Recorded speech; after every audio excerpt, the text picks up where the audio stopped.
Donc je suis souffleur de verre scientifique. Donc en fait je travaille dans les laboratoires pour la confection de la verrerie pour la recherche. Donc en fait il faut savoir que les chercheurs ont besoin de pièces en verre diverses pour faire leurs recherches.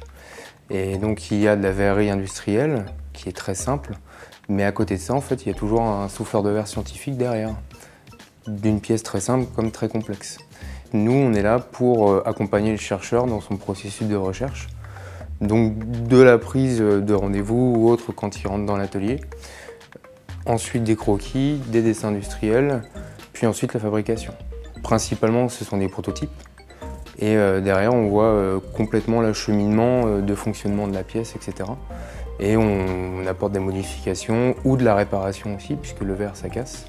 Et donc on est là pour ça, je suis là pour ça directement dans les laboratoires. Donc, je travaille pour le LCMT, donc un laboratoire de chimie, et le LCS, qui est un laboratoire de catalyse. Et donc je suis le seul sur le campus à Caen. Mon cursus, j'ai fait une école, le lycée à Paris, juste après le collège, pour faire souffleur de verre scientifique, pour fabriquer des pièces en verre dans la chimie. On utilise des tubes en verre, donc de différents diamètres, différentes épaisseurs. Et en les fondant, le verre va se ramollir et on va lui donner des formes en le soufflant, en faisant des soudures, etc. Et tout ça grâce à un plan qui lui donne une base avec des dimensions.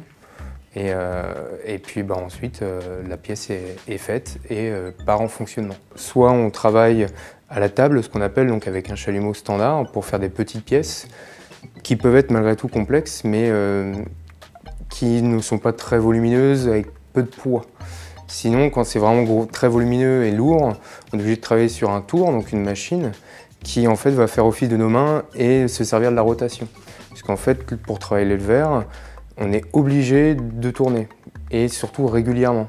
Pas forcément vite, mais régulièrement. Pour éviter que le verre coule, tout simplement. Et c'est grâce à nos yeux que tout ça fonctionne. Puisque nos yeux voient en direct le verre réagir en fonction de sa couleur et donc de sa température. Soit on va plus tourner parce qu'il y a une raison particulière, ou on va fondre plus fort parce qu'il n'est pas assez fondu, etc. Et tout ça guide tous nos sens. Quand on travaille le verre, on lui crée des tensions et ces tensions-là, il faut les annuler, puisque sinon le verre va casser tout seul. Et donc grâce à un four de recuisson, on met toutes les pièces le soir au four, et ça annule les tensions pour éviter que le verre casse tout seul et donc pour qu'il puisse être manipulé. Et on doit s'adapter forcément à chaque fois, puisqu'on peut faire deux pièces exactes. En fait, elles vont toutes les deux réagir légèrement différemment. Et donc on est constamment en adaptation au verre. C'est une matière qui est vivante en fait.